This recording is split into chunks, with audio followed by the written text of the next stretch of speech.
Olá, sou Fátima Souza, numeróloga cabalística, formada pela turma 13 da professora Vanice Bonavigo, a quem eu devo agradecer a oportunidade de poder estar aqui falando um pouco sobre numerologia cabalística e associada a um assunto que eu gosto muito também, que é a biografia.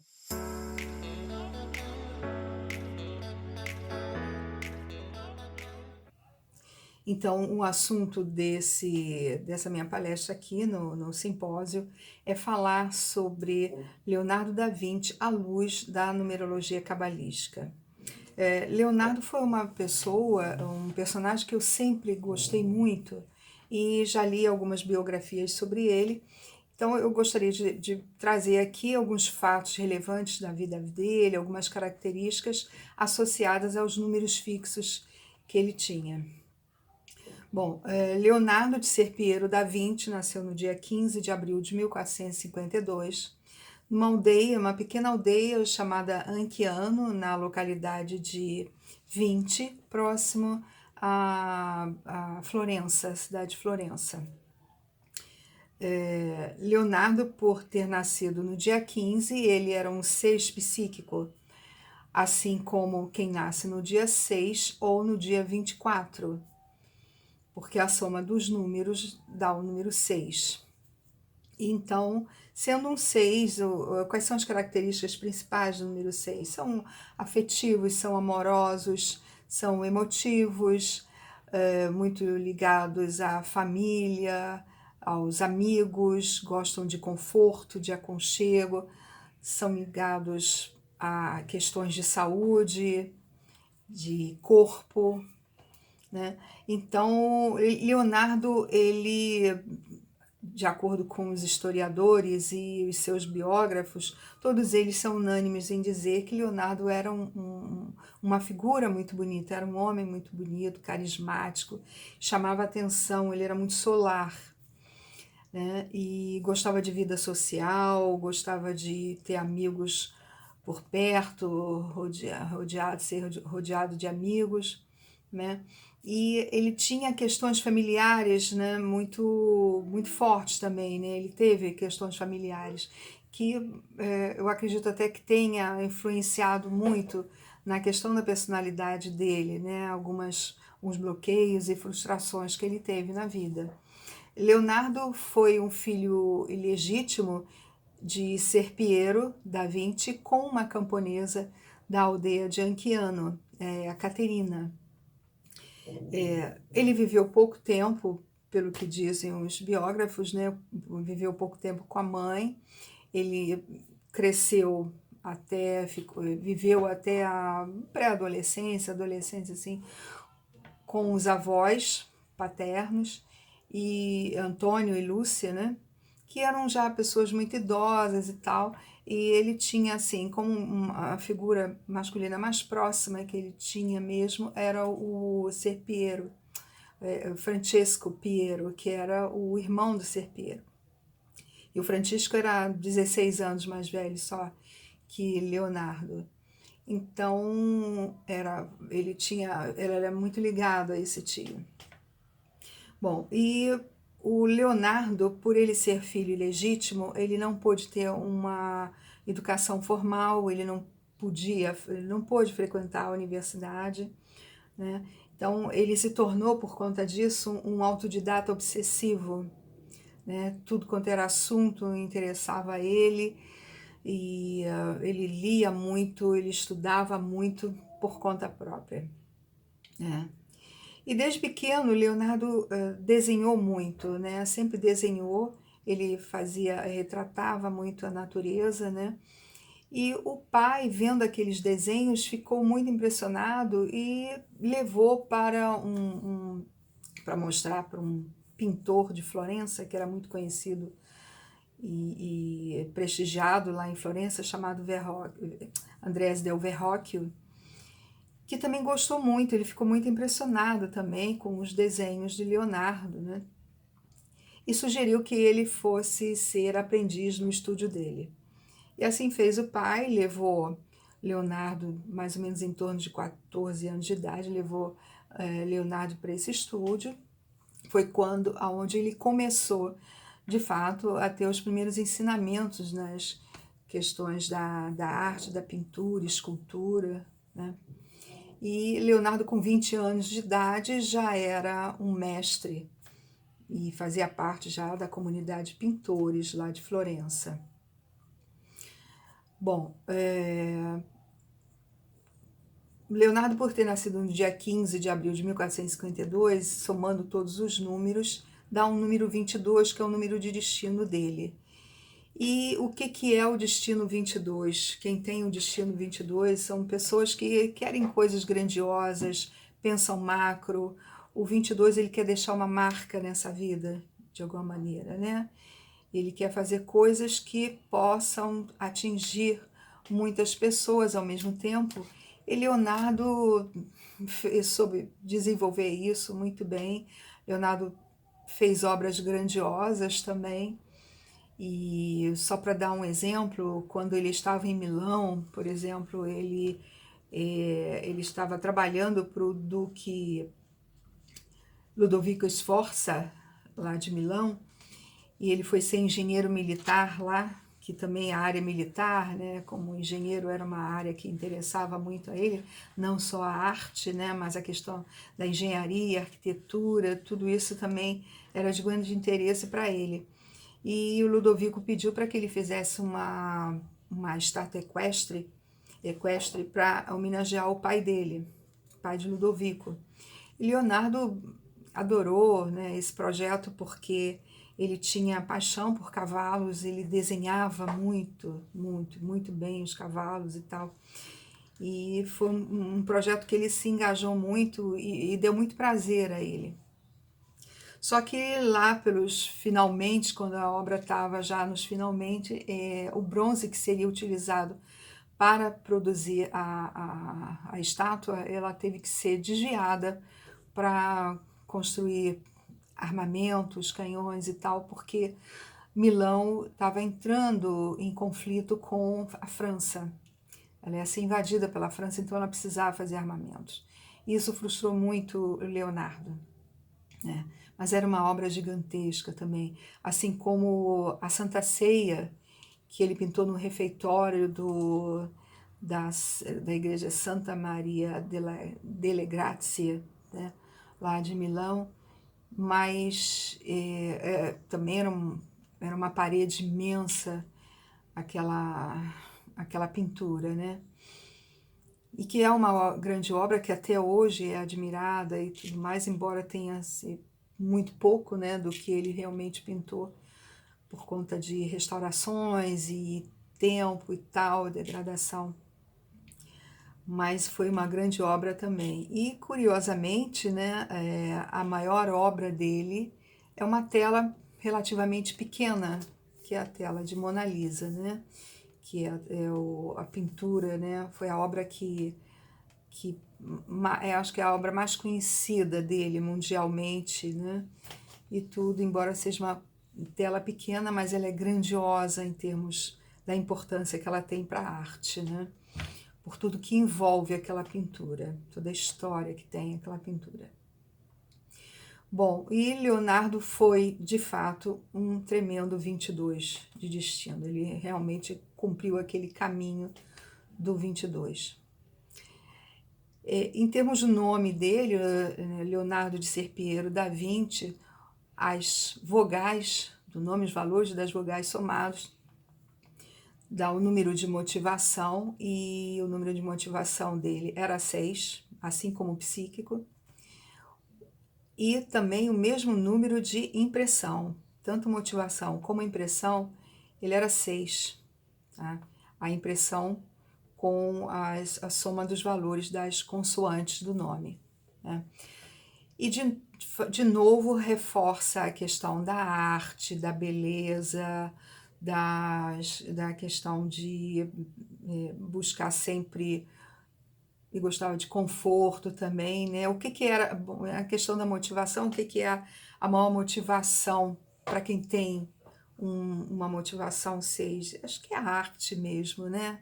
É estar em contato com a beleza mesmo, ter um sentido também de proteção, né, de proteger quem está em volta, gostar de estar com amigos, a vida social.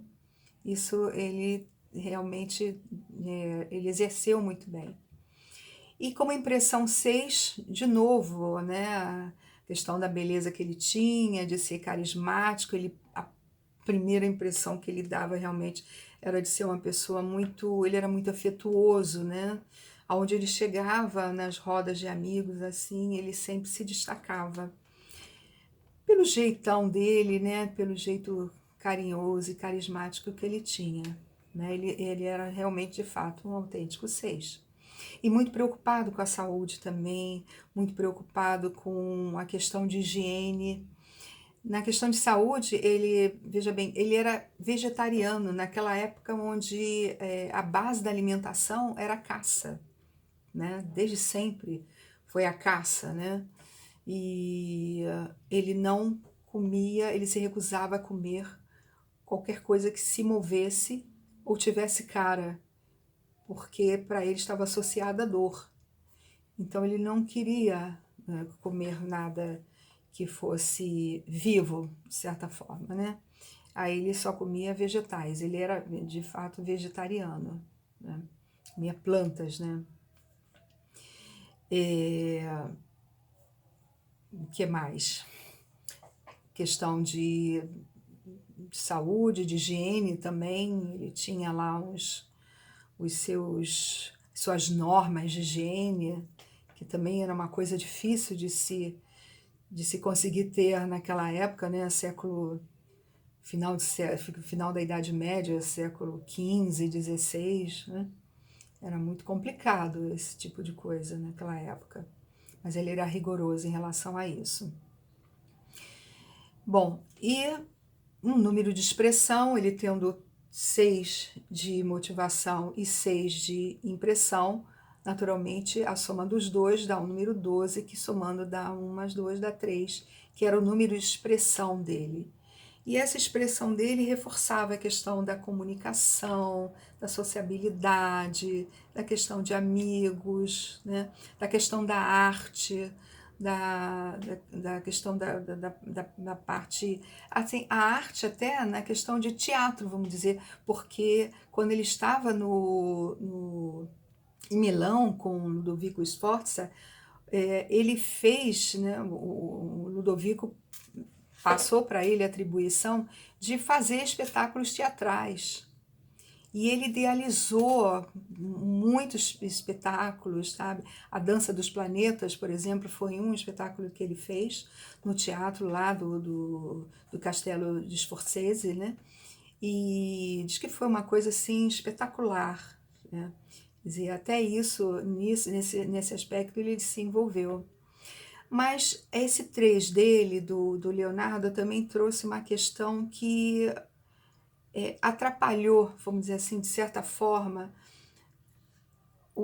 a carreira artística dele. Se é que alguma coisa atrapalhou, né? Imagina, Leonardo.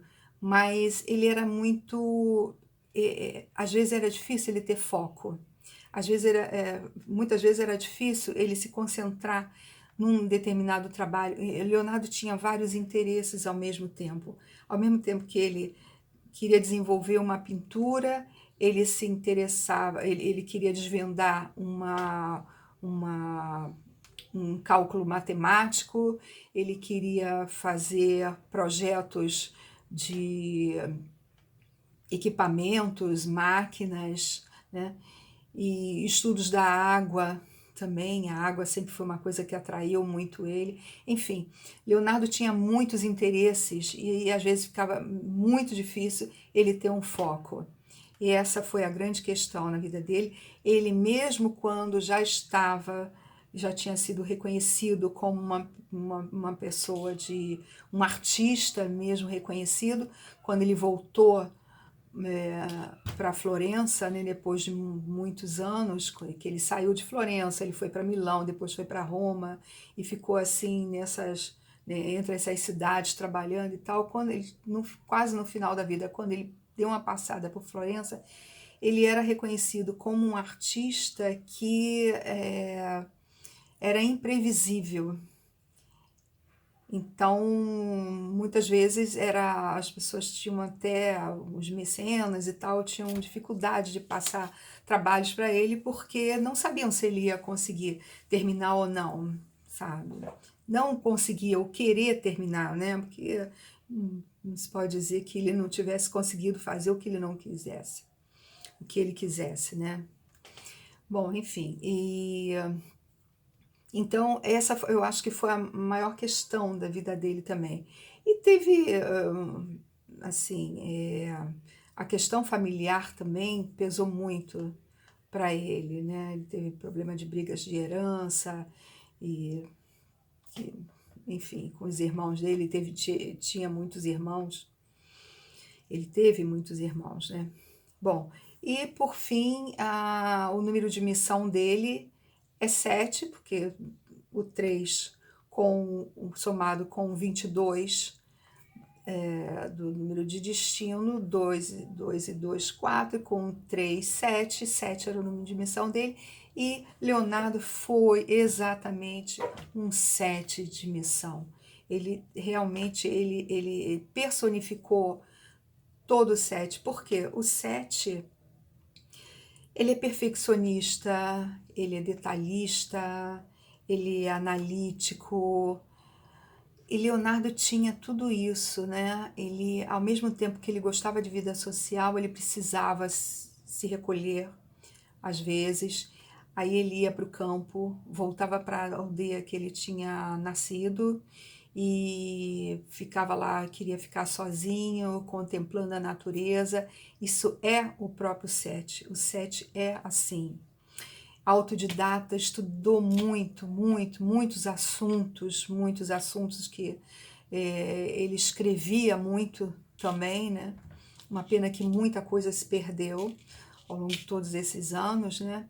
E, enfim, que mais que eu posso dizer do Sete, do Leonardo, né? Ele era muito cético também, embora o 7 ele tenha essa, ou ele tem uma questão profunda de, não digo de religiosidade, mas de um apego à fé e tudo que ele não tinha, sabe? Acho que esse era o lado bloqueado dele, né? E ele não acreditava em muitas coisas, enfim, e que mais?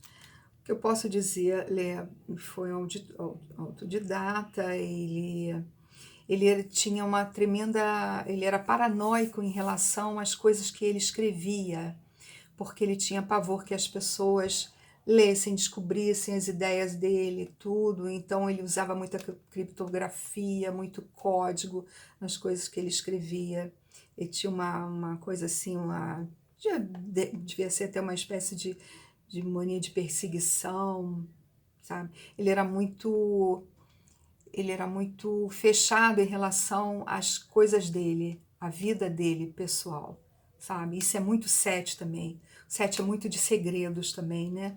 Muito de esconder ou de guardar as coisas dos seus próprios sentimentos. O sete tem muito disso, né?